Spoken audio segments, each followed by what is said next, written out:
Hello friends, welcome to Amar Pradeep English classes. ఈరోజు మనం verb గురించి తెలుసుకుందాం. వర్బ్ అంటే మనకి చాలా కొత్తగా అనిపించవచ్చు. మనం వెర్బు అని అంటాం కదా, సో అదే అనమాట. సో వర్బ్ అనాలి, ఆర్ వచ్చేసి సైలెంట్. సో ఇప్పుడు మనం పార్ట్స్ ఆఫ్ స్పీచ్ చెప్పుకుంటాం కదా. What is the most important part of speech ఏది అనంటే వర్బ్ అని అంటాం. సో ఈ parts of speech noun, pronoun, adjective, verb, adverb, preposition, conjunction, interjection వీటన్నిటిలో కల్లా ముఖ్యమైనటువంటిది ఏది అని అంటే వర్బ్. సో ఈరోజు వర్బ్కి సంబంధించి పార్ట్ 1 వీడియో మనం చేయబోతున్నాం. సో ఈరోజు క్లాస్లో మనం ఫైనైట్ వర్బ్ అంటే ఏంటి, నాన్ ఫైనైట్ వర్బ్ అంటే ఏంటో డీటెయిల్డ్గా మనం తెలుసుకోబోతున్నాం. సో మన క్లాస్ ఫస్ట్ టైం చూస్తున్నట్లయితే మీరు నచ్చితే లైక్ చేయండి ఫ్రెండ్స్, షేర్ చేయండి, సబ్స్క్రైబ్ చేసుకోండి. నోటిఫికేషన్స్ కోసం బెల్ ఐకాన్ని క్లిక్ చేయండి. సో మొదటగా చూస్తాం వర్బ్ అంటే ఏంటి అని మనం చూసినట్లయితే,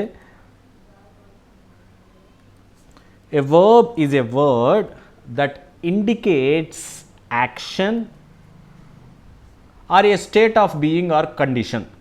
సో వర్బ్ అనేది ఏం చేస్తుంది అని అంటే, వర్బ్ అనే పదం ఏం ఇండికేట్ చేస్తుంది అని అంటే యాక్షన్ని ఇండికేట్ చేస్తుంది, లేక స్టేట్ ఆఫ్ బీయింగ్ ఆర్ కండిషన్ని ఇండికేట్ చేస్తుంది. అంటే వర్బ్ మనకి ఇండికేట్ చేసేటటువంటి ఏమేంటి అని అంటే 2 విషయాలు. ఒకటి యాక్షన్ని ఇండికేట్ చేయొచ్చు, కండిషన్ లేదా స్టేట్ ఆఫ్ బీయింగ్ని ఏం చేయొచ్చు, వర్బ్ అనేది మనకి తెలియజేస్తుంది.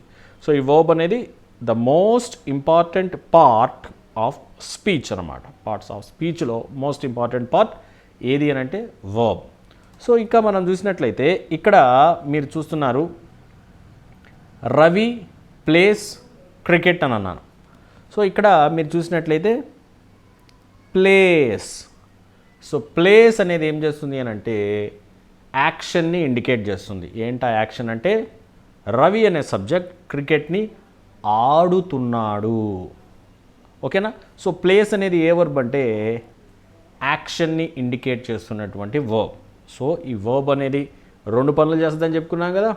యాక్షన్ని ఇండికేట్ చేస్తుంది, అదేవిధంగా state of being or condition indicate చేస్తుందని చెప్పాం కదా. సో ఈ ఎగ్జాంపుల్లో మనం చూస్తాం రవి ప్లేస్ క్రికెట్ అని అంటే ఇక్కడ యాక్షన్ ఏంటా యాక్షన్ అంటే ప్లే అనేటటువంటి యాక్షన్ మనకి తెలుస్తుంది. ఇంకా ఏమేమి యాక్షన్స్ ఉండొచ్చు అని అంటే ఇక్కడ మీరు చూసినట్లయితే ఇక్కడ వాక్ ఇది ఒక యాక్షన్, రన్, స్విమ్, ఇక్కడ హార్స్ రైడ్ చేస్తున్నాడు, సో ఇక్కడ సైక్లింగ్ చేస్తున్నాడు. సో ఇవన్నీ కూడా ఏం వర్బ్స్ అని అంటే ఏం ఇండికేట్ చేస్తాయనంటే యాక్షన్ని ఇండికేట్ చేస్తాయి. సో ఇవనే కాదు, ఊరికి ఎగ్జాంపుల్గా చెప్పాం. సో మనం కూర్చొని ఉన్నామన్నా, నిలబడి ఉన్నామన్నా, లేకపోతే ఇవన్నీ కూడా చూడండి వర్బ్ ఉంటుంది కదా క్లియర్గా. ఎలా ఉంటుంది, స్టాండ్, సిట్. సో ఇవన్నీ కూడా ఏంటి అని అంటే ఇండికేట్ చేసేది యాక్షన్ అని అనుకోవాల్సిందే. ఓకేనా. మరి కండిషన్ ఆర్ స్టేట్ ఆఫ్ బీయింగ్ని ఎలా ఇండికేట్ చేస్తాయి అని అంటే ఇక్కడ మీరు చూసినట్లయితే Pradeep is a teacher, she has a car. So ఇక్కడ మీరు చూస్తున్నారు కదా. సో ఇదేంటి అని అంటే condition, state of being or condition. Pradeep ఒక టీచర్. సో ఇంకోటి ఏంటి ఇక్కడ షీ హ్యాజ్ ఏ కార్, ప్రదీప్కి ఏముంది, ఒక కార్ అనేది ఉంది. అర్థమైంది కదా ఫ్రెండ్స్. సో ఇక్కడ ఈ విధంగా వర్బ్ అనేది మనకి 2 విషయాలు తెలియజేస్తుంది. ఒకటి ఏం తెలియజేస్తుంది అంటే యాక్షన్ని తెలియజేస్తుంది, రెండోది స్టేట్ ఆఫ్ బీయింగ్ ఆర్ కండిషన్ని తెలియజేస్తుంది. ఓకేనా. వర్బ్ అంటే క్లియర్ అయిపోయింది కదా. సరే, ఇప్పుడు వర్బ్స్లో ఉన్నటువంటి రకాలు ఇదైతే మీరు ఖచ్చితంగా స్క్రీన్ షాట్ అయితే తీసుకుని మీరు నోట్బుక్లో రాసుకున్నట్లయితే మనం ఇందులో ఉన్నటువంటి ప్రతి వర్డ్ని కూడా మనం డీటెయిల్డ్గా ఎక్స్ప్లెయిన్ చేస్తాం. సో ఇక మీకు వర్బ్ అంటే ఇక ఎటువంటి డౌట్ కూడా ఉండటానికి ఛాన్స్ లేకుండా ఉంటుంది, రైట్. సో ఇప్పుడు టైప్స్ ఆఫ్ వర్బ్స్ని మనం ఒక క్లాసిఫికేషన్ని మనం చూస్ చేసుకున్నాం. ఈ క్లాసిఫికేషన్లో వర్బ్స్ని 2 రకాలుగా చేయటం జరిగింది. మొదటిది ఏంటంటే ఫైనైట్ వర్బ్, రెండోది ఏమనంటే non finite verb. So finite verb, non finite verb. ఈ ఫైనైట్ వర్బ్లో కూడా మరలా 3 రకాల వర్బ్స్ ఉన్నాయన్నమాట. ఒకటి ప్రిన్సిపల్ వర్బ్, అంటే ముఖ్యమైన, ప్రిన్సిపల్ కాదు, అంటే ప్రిన్సిపల్స్ ఉంటాయి చూసారా, ఆ ప్రిన్సిపల్ కాదు ఇది. చూడండి పిఏఎల్ ప్రిన్సిపల్, అంటే మనం హెడ్ ఆఫ్ ద ఇన్స్టిట్యూట్ని అంటాం చూసారా, ప్రిన్సిపాల్ అని, అంటే మెయిన్ అని. సో ప్రిన్సిపల్ వర్బ్ ఆర్ దీన్నే ఏమని కూడా అంటారనంటే మెయిన్ వర్బ్ అని కూడా అంటారు, రైట్. సో తర్వాత లింకింగ్ వర్బ్, ఆ తర్వాత మూడోది యాక్సిలరీ వర్బ్. సో యాక్సిలరీ అనే మాటకు అర్థం ఏంటనంటే హెల్ప్, ఓకేనా. సో యాక్సిలరీ వర్బ్ అని అంటే దాని అర్థం ఏంటనంటే హెల్పింగ్ వర్బ్ అని అర్థం, ఓకేనా. Auxiliary in the sense help అని అర్థం. ఆ తర్వాత non finite verb. So non finite వర్బ్స్లో కూడా మరలా 3 రకాలు ఉన్నాయి. ఏమేంటి అంటే అవి ఇన్ఫినిటివ్స్, రెండవది జెరండ్స్, మూడవది పార్టిసిపుల్స్. సో నాన్ ఫైనైట్ వర్బ్లో ఉన్నటువంటి రకాలు ఏమేంటి friends? Infinitive, gerund and participle. So ఇన్ఫినిటివ్స్లో కూడా 2 రకాల ఇన్ఫినిటివ్స్ ఉన్నాయి. ఒకటి బేర్ ఇన్ఫినిటివ్, రెండు టు ఇన్ఫినిటివ్. ఒకటి బేర్ ఇన్ఫినిటివ్, అదేవిధంగా రెండోది టు ఇన్ఫినిటివ్. ఆ తర్వాత పార్టిసిపుల్స్లో 3 రకాల పార్టిసిపుల్స్ ఉన్నాయి. Present participle, past participle and perfect participle. వీటన్నిటి గురించి మనం నేర్చుకున్నామనంటే సో మనకి చాలా యూస్ఫుల్గా ఉంటుంది. ఏంటంటే సో వర్బ్ అంటే ఏకాడికి go, went, gone, play, played, లేకపోతే ఇంగ్ ఫామ్ పెట్టి ప్లేయింగ్ అంతమంటే నేర్చుకుంటే కాదు. సో ఈ మధ్యకాలంలో ఇచ్చే కాంపిటేటివ్ ఎగ్జామ్స్లో వాటిల్లో మనం గమనిస్తున్నట్లయితే కాన్సెప్ట్ మీద అడుగుతున్నాడు కాబట్టి సో మనం ప్రతి విషయం మీద అవగాహన కలిగి ఉండటం అనేది చాలా ఇంపార్టెంట్. సో ఇది మీరు జాగ్రత్తగా నేర్చిపెట్టుకొని ఉండాలా. వర్బ్స్లో 2 రకాలు, ఫైనైట్ అండ్ నాన్ ఫైనైట్. ఫైనైట్లో 3 రకాలు ఉన్నాయి, principal verb, linking verb and auxiliary verb. Non ఫైనైట్లో 3 రకాలు ఉన్నాయి, ఇన్ఫినిటివ్, జెరండ్ అండ్ పార్టిసిపుల్. ఈ ఇన్ఫినిటివ్లో కూడా బేర్ ఇన్ఫినిటివ్ ఉంది, అదేవిధంగా టు ఇన్ఫినిటివ్ కూడా ఉంది. సో పార్టిసిపుల్స్లో present participle, past participle and perfect participle కూడా ఉందన్నమాట. సో ఇప్పుడు మనము ఈరోజు క్లాస్లో ఫైనైట్ వర్బ్ అంటే ఏంటి, నాన్ ఫైనైట్ వర్బ్ అంటే ఏంటో తెలుసుకుందాం. సో ఇక్కడ మీరు చూసినట్లయితే finite verb. So what is finite verb అని అంటే చూడండి, ఇక్కడ ఈ డెఫినేషన్ని బట్టి మనం చూస్తాం. A verb that shows tense and is limited by number and person. Verb ఏం చేస్తుందనంటే టెన్స్ని తెలియజేస్తుందనంట. ఏ టెన్స్లో ఉందో మనం వర్బుని చూసి చెప్పేయచ్చు. ఏం చూసి చెప్పేయచ్చు? వర్బుని చూసి చెప్పేయచ్చు. అదేవిధంగా ఈ వర్బ్ ఏం చేస్తుంది అని అంటే నంబర్ అండ్ పర్సన్. ఉదాహరణకి ఇక్కడ మీరు చూసినట్లయితే నేను అది కూడా నాన్ ఫైనైట్ కూడా రాసేసిన తర్వాత మీకు ఎగ్జాంపుల్ చూస్తే ఇంకా క్లియర్గా అర్థమవుతుంది. సో ఫైనైట్ వర్బ్ అంటే verb that shows tense and is limited by. So limited by, అందుకనే దీన్ని ఫైనైట్ అన్నారు. సో ఫైనైట్ అనే మాటకి ఇంకొక అర్థం ఏంటంటే లిమిట్, రైట్. సో కాబట్టి limited by number, person. Non finite verb అని అంటే a verb that does not show. జాగ్రత్తగా గమనించాలి. ఇదేమో టెన్స్ని మనకి చూపిస్తే టెన్స్ ఏ టెన్స్లో ఉంది అనే విషయం మనకి తెలియజేస్తే అది ఫైనైట్ వర్బ్ అయింది. ఏ టెన్స్లో ఉందో మనం చెప్పలేం. దేన్ని చూసి? నాన్ ఫైనైట్ వర్బ్ని చూసి. A verb that does not show tense and is not limited by number and person. ఓకేనా? సో చూస్తే కొంచెం కన్ఫ్యూజ్గా ఉండొచ్చు, బట్ ఎగ్జాంపుల్స్ చూస్తే మీకు క్లియర్ అయిపోయింది. ఫైనైట్ వర్బ్ అని అంటే limited by number, person, tense అని చెప్పేయచ్చు. నాన్ ఫైనైట్ వర్బ్ అని అంటే అది ఏంటి? Not limited by number, person. మన టెన్స్ను కూడా దాని నుంచి చెప్పలేం. మరి ఎలా ఉంటుంది? ఎగ్జాంపుల్ చూస్తాం చూడండి. He plays cricket. సో ఏ టెన్స్లో ఉంది? టెన్సెస్ గురించి అవగాహన కొంచెం ఉంటే మీరు చెప్పేయగలుగుతారు. సో ఇది ఏ టెన్స్లో ఉంది అని అంటే ప్రజెంట్ సింపుల్లో ఉంది, అంతేనా? సో ప్రజెంట్ సింపుల్లో ఉంది.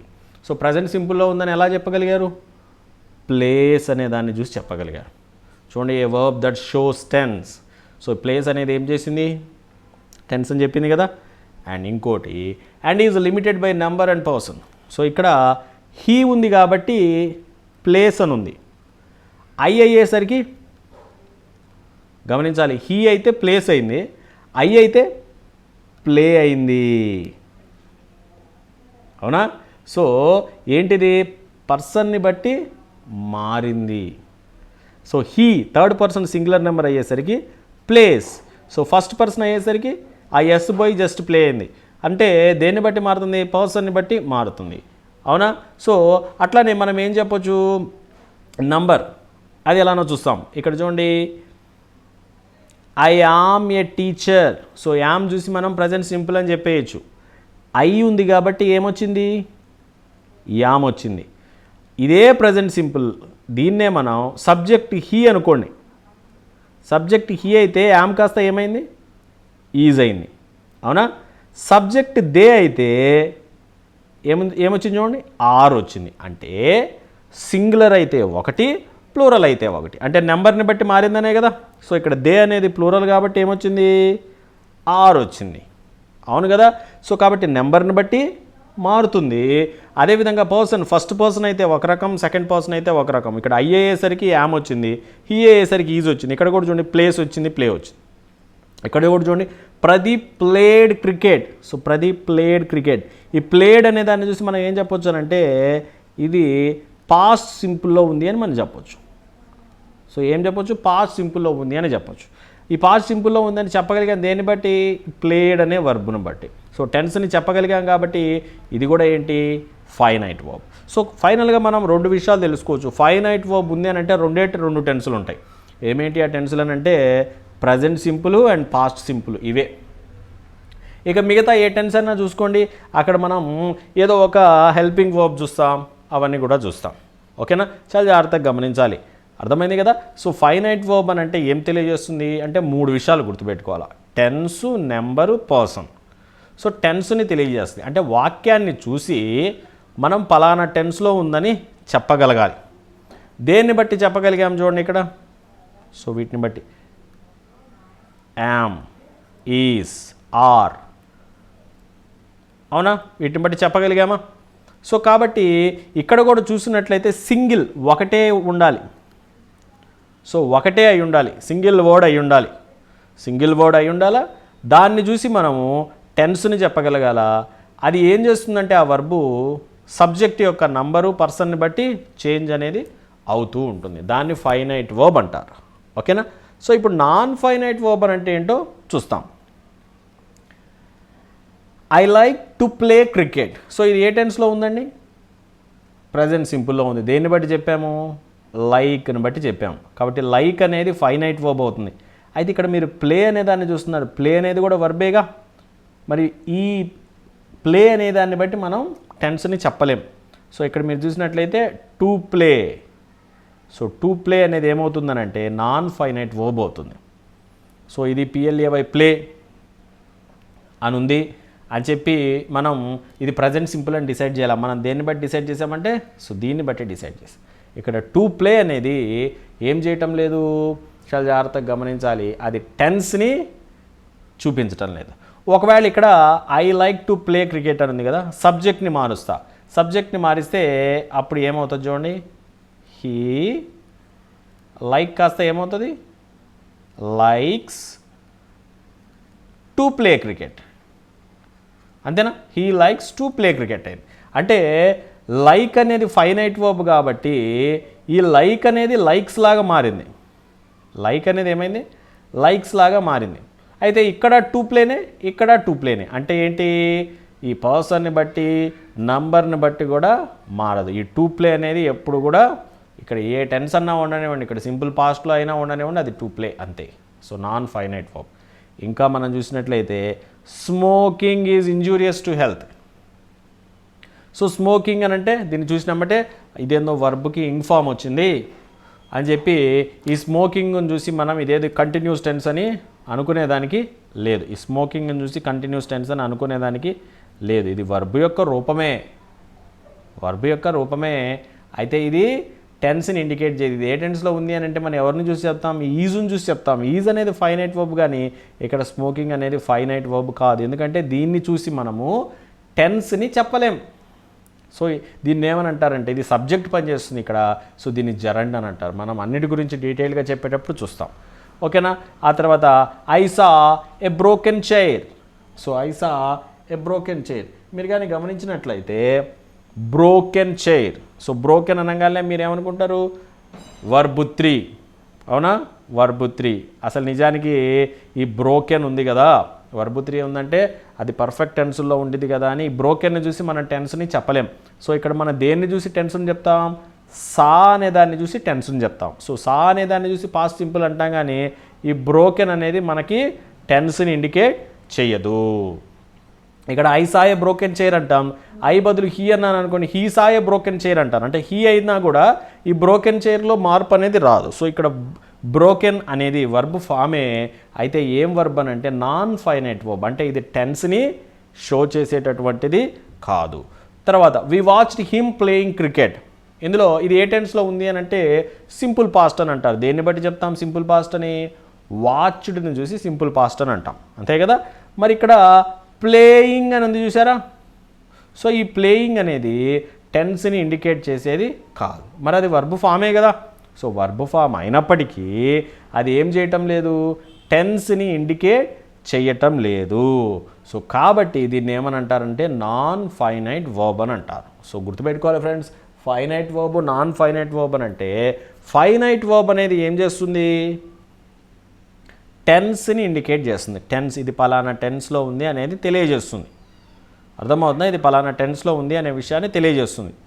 ఈ ఫైనైట్ వర్బ్ అనేది ఏం చేస్తుంది అని అంటే సబ్జెక్టు, అంటే సబ్జెక్టు నెంబరు, సబ్జెక్ట్ యొక్క పర్సన్, అంటే సబ్జెక్ట్ సింగులరా ప్లూరలా, సబ్జెక్ట్ ఫస్ట్ పర్సనా సెకండ్ పర్సనా థర్డ్ పర్సనా అనే వాటిని బట్టి దీంట్లో మార్పు వస్తుంది. అంటే ఇట్ ఈజ్ లిమిటెడ్ బై, అవును కదా. అంటే ఈ సబ్జెక్ట్ యొక్క పర్సను అదేవిధంగా సబ్జెక్ట్ యొక్క నెంబర్ అనేది దీన్ని ఏం చేస్తాయి, అవి డిసైడ్ చేస్తాయి. సో అందువల్ల ఇది ఫైనైట్ వర్బ్. సో క్లియర్గా ఒక మొక్కలో చెప్పుకోవాలంటే మనం ఏ వర్బ్ను చూసైతే మనం టెన్స్ కనిపెడతామో ఆ వర్బ్ ఫైనైట్ వర్బ్. ఏ వర్బ్ను చూసైతే మనం టెన్స్ని ఐడెంటిఫై చేయలేమో అది నాన్ ఫైనైట్ వర్బ్. ఓకేనా. సో నాన్ ఫైనైట్ వర్బ్స్ అనేవి నిజానికి వర్బ్స్ పని కూడా చేయవు. ఈరోజు క్లాస్లో మనం సింపుల్గా నేర్చుకోవాల్సింది ఏంటి అని అంటే, మీరు టెన్స్ని కనిపెట్టడానికి వర్బ్ ఉందనుకోండి, ఆ వర్బు సబ్జెక్ట్ని బట్టి మారుతుంది అనుకోండి, అది ఫైనైట్ వర్బ్. రెండవది వచ్చేసి టెన్స్ని తెలుసుకోలేం. సో ఆ వర్బ్ను బట్టి టెన్స్ని తెలుసుకోలేం. ఇక్కడ టు ప్లేని బట్టి, స్మోకింగ్ని బట్టి, బ్రోకెన్ని బట్టి, ఇక్కడ ప్లేయింగ్ని బట్టి, ఇక్కడ ప్లేయింగ్ ఉందని చెప్పి ప్రజెంట్ కంటిన్యూస్ అని అనుకునేదానికి మనం లేదు. సో ఆ విధంగా మనం టెన్స్ని తెలుసుకోలేం. అదేవిధంగా ఇక్కడ సబ్జెక్టులు మారితే ఇందులో ఎటువంటి మార్పు కూడా రాదు.